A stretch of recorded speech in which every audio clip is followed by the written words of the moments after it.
Hello guys, good morning, good afternoon and good evening to you all. Welcome back to Gospel News where they give you no bonge information on us, take the go. In case you never follow us on our social media handles, what are you waiting for? We don't come back. Hoyao, handlele go follow us on our social media platforms. And those of you who never follow our new channel where we they do entertainment, Hoyao, handlele, if you go follow us for that place, the name is Ekureku TV. So you go see other things we'll take the follow up, and one more I go follow there because my birthday time don't they reach you. Now that side we go take have fun and do some giveaway sharply. So if you they follow us on this platform, also try and follow us on Ekureku TV. So you go to get our update and share our videos, because now those people they share for our videos, now we go do giveaway it don't almost reach. You get the point now. So let's go straight to the reason, and I go put the link to the channel on YouTube and on Facebook. So anyone when you feel follow, we do on all these social media platforms so that you could feel follow us very quickly. I feel write you the name. Very as we they proceed, though, this is an exclusive interview with Simon Ekpa. It was conducted by the Vanguard newspaper. And I don't see him there. And they questioned him about the insecurity ravaging the southeastern part of the country, which is a Biafra territory. And he told us vehemently that he has no hands in the activities of the unknown gunmen in the southeast. Now they hear him. But we go into details very quickly and find out what's going on and what he said to them. Finland-based Biafran separatist leader Simon Ekpa has absolved his group, the Autopilot and the Indigenous People of Biafra, IPOB, of being responsible for the killings and destructions in the southeast and blamed politicians instead. Let's see what he said to them during this interview. He said, "Sit at home is a civil disobedience, but politicians are the ones sponsoring thugs to cause the mayhem in the zone."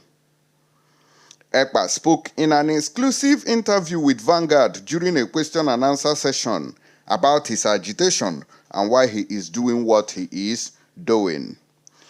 According to Vanguard, they asked him, "Your agitation is affecting the people, and a lot of people do not understand what your agitations are about." Simon Ekpa wants the freedom of Biafra people. He wants to finish what our fathers started. He wants to liberate the people of Biafra and those who believe that Nigeria are not meant for them. The liberation of Biafra is what Simon Ekpa has come to do. And they asked him again, "Are you comfortable with the way you are going about it?" He said, "I'm very comfortable and optimistic that the way I'm going about it, it is the only way that Biafra is going to be liberated. Nigeria is a very complex country with dangerous tenacity, and they have used their policy to subjugate everyone into slavery, making everyone not to think about anything else except their stomach. What we do is first liberate people from their mental slavery or mental sway, which is a deliberate policy imposed on them. What is happening now started as far back as 1957. They intensified their reconstructing of Nigeria into an Islamic state in 1989.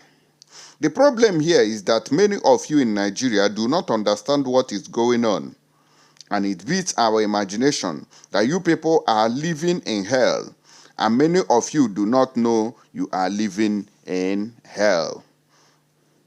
Many people in Nigeria do not know what is going on. It is we in the diaspora that is telling them what is happening, and it is very abnormal and unusual that people within the system do not understand what they are going through. Rather, it is the people outside that are telling them what they are going through.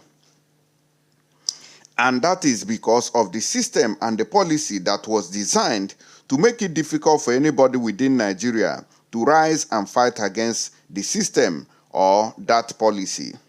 If there is anybody that does not understand agitation for Biafra, it is probably not in Nigeria, and probably the person is not sensible enough.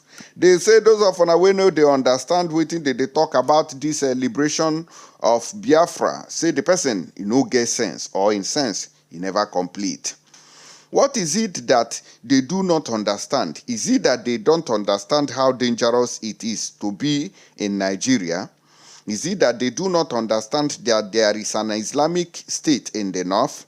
Is it that they do not understand that Boko Haram is fighting for an Islamic state to convert Nigeria into an Islamic state? Or is it that they do not understand that Nigeria itself was a scam? Nigeria is a scam which everybody, Dick and Tom, have known and have said. So it is not just coming from Simon Ekpa for the very first time. Nigeria is a scam from now till tomorrow, because the leaders there are animals. None of them are reasoning like a single human being. A country where the president cannot be treated in, the governors cannot be treated in, the senators or the billionaires cannot receive their treatment in such a country where they claim that they have billions of dollars, where one politician can loot money that will cater for an entire generation, and they don't have hospitals, no roads, no schools, no hospitals. A country where police can just wake up and shoot anybody and the person dies, and that will be the end of the case. And you say that is a country, Nigeria is a scam. According to Simon Ekpa, he said from Nnamdi Azikiwe to Awolowo to Tafawa Balewa and others, they were all having their different views and opinion about Nigeria's amalgamation. Anybody that is above 18 today that doesn't understand what I am doing or what Biafra is, it means that the person is not sensible enough. Those of us, especially all these our Hanes and Igbo, we don't old. When we go, the things say, oh, they are elders, they have known things, they have seen things, they were there during the Biafran war, they know the cause of the Biafran war. But today, they go, they do I like say they know Siam or they know no. Imagine when helicopters, Nigerian helicopters, were dropping terrorists in Enugu forest. The youth raised the alarm. We raised the alarm. Biafrans raised the alarm and said that it is happening. No, it is happening. No, it was Johannes Ndibu that came out and issued a statement that no such thing was happening. Instead of them to even initiate a committee that will investigate that very complaint, they rather sponsored it. And today, look at what is happening in a Hamofo. Fulani criminal terrorists claiming to be his men have taken over the bushes, and we have Igbo people in IDP camps. But we still have governors and Ohanes in Igbo. And you tell me that they are sensible? No, they are not. They are behaving like animals. Nigeria policies were designed and targeted at impoverishing the people and enslaving them, making it difficult for the people to revolt against the government, especially in the agenda of Islamization. That is what we are trying to liberate the people from. Not allowing that particular hardship of Nigeria to be a tool that will make them not to fight for a better future, and we are winning that war. The question has always been whether you are fighting for the people or doing things for your glory. This is where another question thrown at Simon Ekpa by Vanguard newspapers. And Simon Ekpa responded, I am fighting for the Igbo. I am fighting for the release. Okay, did you get that statement now? Mona Lestino. I think sense is coming into what we have been talking about. I am fighting for the Igbo. Simon Ekpa stated this categorically, specifically. He made mention of it. I think it should be in capital letters and in bracket. I am fighting for the Igbos. I am fighting for the release of Nnamdi Kanu. He is in the DSS dungeon and being detained illegally. Negotiation for peace starts with releasing him. Court has discharged and acquitted him, but you are in a country where Boko Haram terrorists are being set free, being given amnesty every day. They are not fighting for the nation. They are fighting for the Islamic agenda.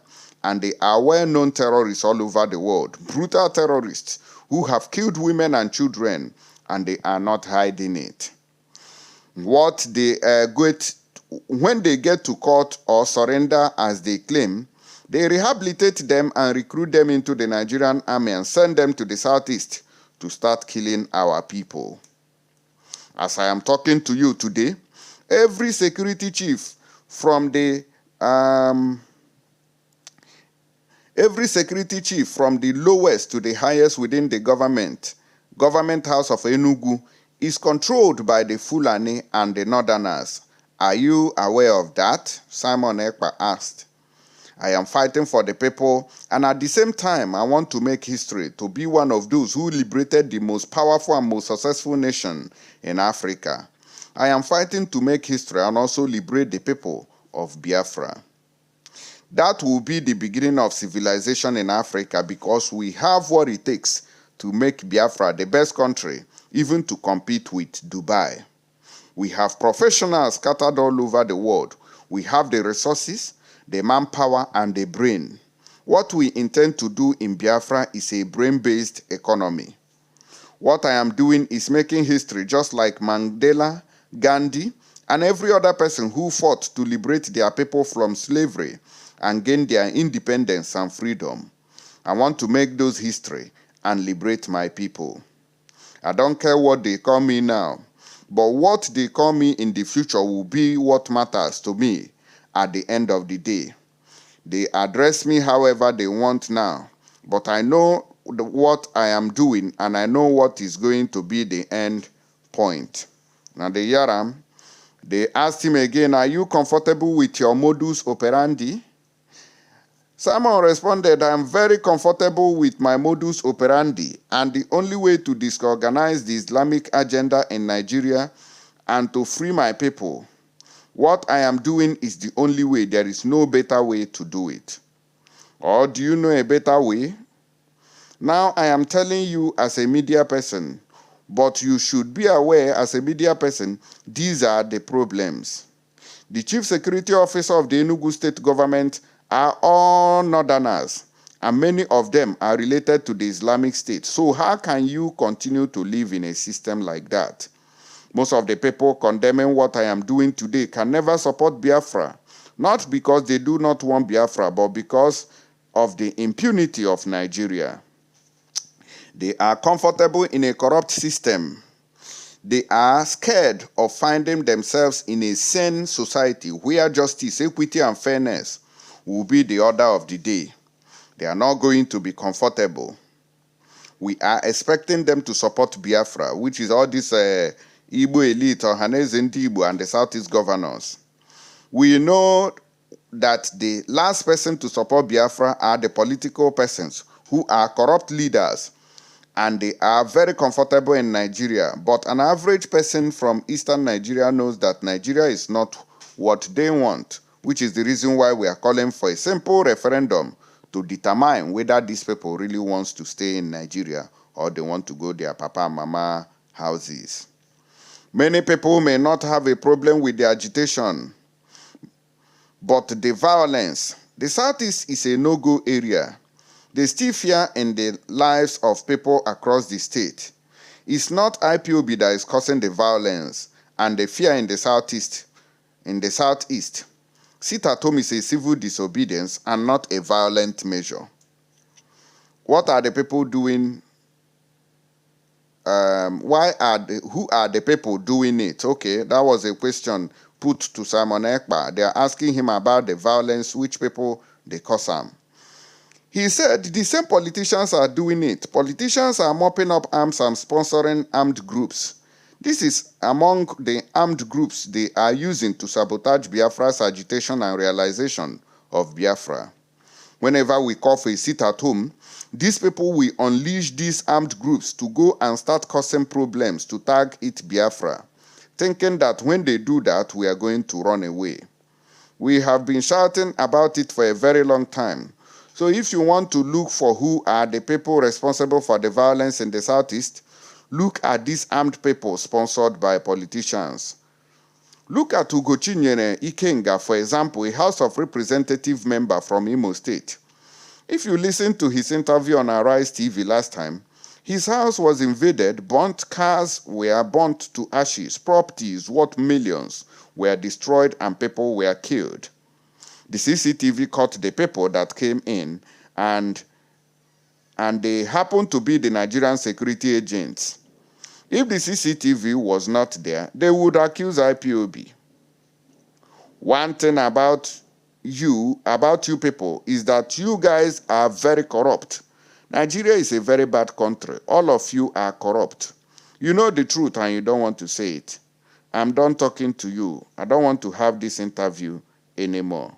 That was how Simon Ekpa left the interview after telling the Vanguard newspaper the true state of the situation in the southeast. And I don't hear them. So he told them everything that they needed to know during this particular interview, which I would want you to share with other people. Muna here waiting and don't talk for the first time on an interview with Vanguard News. Drop your comments below and let us know with you the reason follow this matter. I go see you now on top another update. God bless you and see you on the next one.